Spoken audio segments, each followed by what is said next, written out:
नमस्कार दोस्तों, मैं सत्य प्रकाश आपके अपने YouTube चैनल स्टूडेंट इलाइट में स्वागत करता हूं। आप लोगों के सामने लगातार 20 प्रश्नों का मॉक टेस्ट ला रहा हूं, जो कंप्यूटर के आधारित प्रश्न हैं। और यह मॉक टेस्ट झारखंड एसएससी के लिए बहुत लाभकारी है। तो आप सभी लोग अपने दोस्तों में इस मॉक टेस्ट को शेयर करें, वीडियो को लाइक करें और सब्सक्राइब करें, ताकि झारखंड एसएससी में जो भी क्वेश्चंस आने वाले हैं उस क्वेश्चंस में ये सारे क्वेश्चंस आपको देखने के लिए मिले और आप ज़्यादा से ज़्यादा इस क्वेश्चंस का लाभ उठा सकें। तो देखते हैं मॉक टेस्ट 4 का पहला क्वेश्चन। बोल रहा है, भारत में निर्मित प्रथम सुपर कंप्यूटर को क्या नाम दिया गया। तो भारत में प्रथम सुपर कंप्यूटर जब बना था तो उसको हम लोग बोले थे परम। जो सुपर कंप्यूटर जब बनना चालू हुआ तो उसको हम लोग परम सीरीज के नाम से बनाया। तो पहला सुपर कंप्यूटर जो बना था वो परम 8000 था।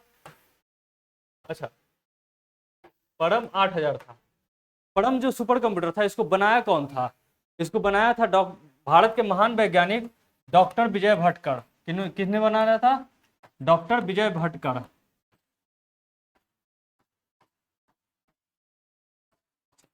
भारत में सुपर कंप्यूटर बनाने कौन सी कंपनी बनाती है? तो भारत में सुपर कंप्यूटर सीडेक बनाती है। कौन बनाती है? सीडेक। सीडेक का फुल फॉर्म होता है centre for developing advance computing. तो देखते हैं क्वेश्चन नंबर 2 का। सीपीयू में उपस्थित आंतरिक मेमोरी वास्तव में है। पूछ रहा है सीपीयू में जो उपस्थित आंतरिक मेमोरी होता है वो वास्तव में क्या होता है।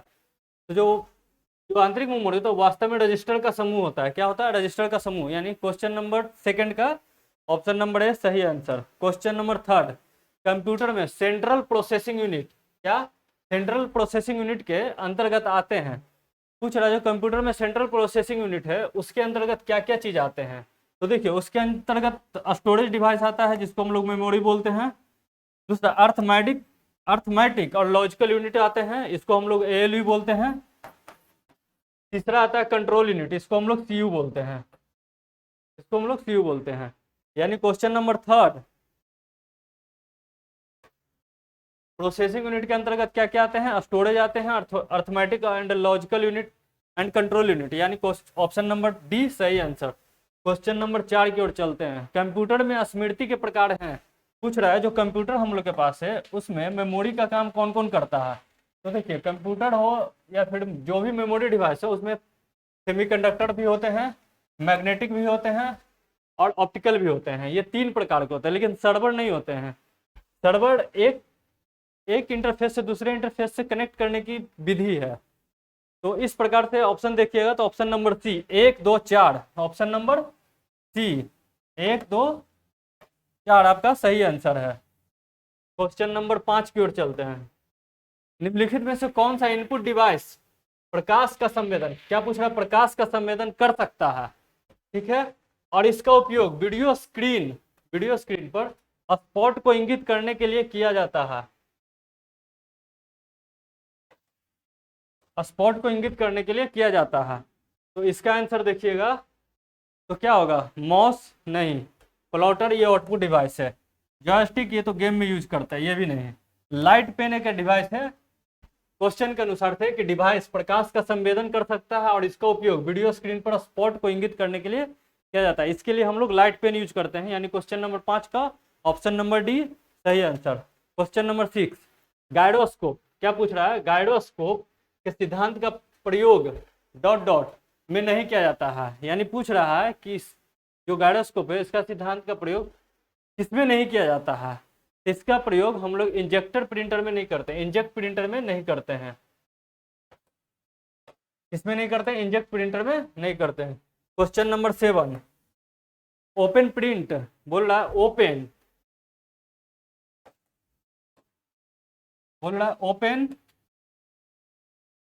प्रिंट से सभी बटन पर स्थित होते हैं। पूछ रहा है ये सभी बटन कहाँ पे स्थित होते हैं।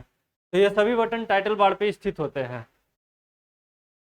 क्वेश्चन नंबर 8, यदि आप लोगों को नियमित रूप से पत्र भेजते हैं, क्या बोल रहा है? नियमित रूप से पत्र भेजते हैं, तो आप पत्र तैयार करने के लिए किस प्रकार का प्रोग्राम का उपयोग करेंगे। तो हम लोग हमेशा एप्लीकेशन सॉफ्टवेयर का यूज करेंगे। क्यों? क्योंकि एक प्रकार के एप्लीकेशन बनाने का उसमें मिनिमम चेंजेस की जरूरत पड़ती है और अब मिनिमम चेंजेस से आप अपना काम चला लीजिएगा। टाइम क्वांटम, पूछ रहा है टाइम क्वांटम में क्या परिभाषित किया गया है? तो टाइम क्वांटम में राउंड रॉबिन शेड्यूलिंग एल्गोरिदम को डिफाइन किया गया है। टाइम क्वांटम में किसको परिभाषित किया गया है? राउंड रॉबिन शेड्यूलिंग एल्गोरिदम, इसको हम लोग डिफाइन करते हैं। क्वेश्चन नंबर 9 का option number B session. Question number 10, program या इंस्ट्रक्शन पूछ रहा है। प्रोग्राम या इंस्ट्रक्शन को लिखने के लिए डीओएस डिस्क ऑपरेटिंग सिस्टम द्वारा प्रयुक्त वर्ड प्रोसेसर को क्या कहा जाता है? तो हम लोग इसको एडिट बोलते हैं। क्या बोलते हैं? एडिट बोलते हैं। क्वेश्चन नंबर 11, कंपाइलर क्या है? कंपाइलर देखिए, जो कंप्यूटर है वो मशीन लैंग्वेज को पढ़ता है, लेकिन हम अपने लैंग्वेज में किसी भी चीज़ को लिखते हैं। तो कंपाइलर क्या करता है? जो हमारा लैंग्वेज है उसको मशीन लैंग्वेज में ट्रांसफॉर्म करता है। तो इसका सही आंसर ऑप्शन नंबर डी, स्रोत प्रोग्राम का ऑब्जेक्ट कोड में अनुवाद करता है। क्या करता है? अनुवाद करता है। क्वेश्चन नंबर 12, 1953 में बनाया गया बाइनरी इलेक्ट्रॉनिक, क्या पूछ रहा है? 1953 में बनाया गया बाइनरी इलेक्ट्रॉनिक अनुक्रम कैलकुलेटर क्या है? वो इलेक्ट्रॉनिक कंप्यूटर है। वो क्या है? Electronic computer. यानी क्वेश्चन नंबर 12 का ऑप्शन नंबर ए सही है। फिर क्वेश्चन नंबर 13 कहता है कंप्यूटर के मुख्य परिपथ को क्या कहते हैं? पूछ रहा है कंप्यूटर के मुख्य परिपथ को क्या कहते हैं? तो सबको पता है कंप्यूटर के मुख्य परिपथ को हम लोग मदरबोर्ड बोलते हैं। क्वेश्चन नंबर 14, कंप्यूटर वायरस होता है। देखिए क्या पूछ रहा है? कंप्यूटर वायरस होता है। सबको पता है कि कंप्यूटर वायरस एक प्रकार का प्रोग्राम होता है जो कंप्यूटर में अनवांटेड तरीके से कंप्यूटर को, सिस्टम को प्रॉब्लम में डालता है। तो इसका सही आंसर ऑप्शन नंबर डी, एक विशेष प्रकार का कंप्यूटर प्रोग्राम होता है। क्वेश्चन नंबर 15, स्पैम किस विषय से संबंधित है?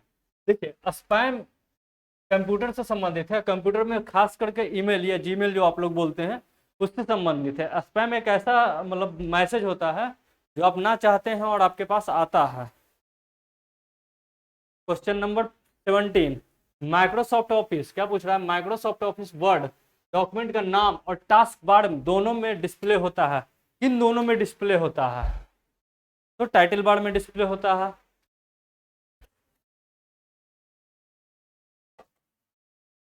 यानी क्वेश्चन नंबर 17 का ऑप्शन नंबर डी सही आंसर। क्वेश्चन नंबर 18, गूगल द्वारा प्रस्तुत मोबाइल ऑपरेटिंग सिस्टम, ये तो सबको पता है। पूछ रहा है गूगल द्वारा प्रस्तुत मोबाइल ऑपरेटिंग सिस्टम, तो सबके पास है। मोबाइल में एंड्रॉयड हम लोग यूज करते हैं, तो गूगल द्वारा प्रस्तुत जो मोबाइल ऑपरेटिंग सिस्टम है उसको हम लोग एंड्रॉयड बोलते हैं। क्वेश्चन नंबर 18 का ऑप्शन नंबर डी सही है। क्वेश्चन नंबर 19, यह एक्सेल में एक फंक्शन कैटेगरी नहीं है। पूछ रहा है यह एक्सेल में, हम लोग जो MS एक्सेल यूज करते हैं उसमें एक फंक्शनल कैटेगरी में नहीं है, तो वो फाइनेंशियल नहीं है। क्यों? क्योंकि फाइनेंशियल वित्तीय लेन देन से संबंधित है। फाइनेंशियल बेसिकली देखा जाए तो ई कॉमर्स का पार्ट है। किसका पार्ट है? ई कॉमर्स का। किसका पार्ट है? ई कॉमर्स का। क्वेश्चन नंबर 20, SQL, क्या पूछ रहा है? SQL का प्रयोग का पूरा नाम क्या है? पूछ रहा है SQL का पूरा नाम क्या है? तो इसको हम लोग बोलते हैं स्ट्रक्चर्ड क्वेरी भाषा। हाँ, स्ट्रक्चर्ड क्वेरी भाषा। यानी क्वेश्चन नंबर 20 का ऑप्शन नंबर डी सही है। तो इस प्रकार दोस्तों हमने 20 क्वेश्चन फिर से कंप्लीट कराया, और आप सभी लोग इस चैनल को लाइक करें, सब्सक्राइब करें, ज़्यादा से ज़्यादा अपने दोस्तों में शेयर करें, और झारखंड SSC में एक सीट निर्धारित करें।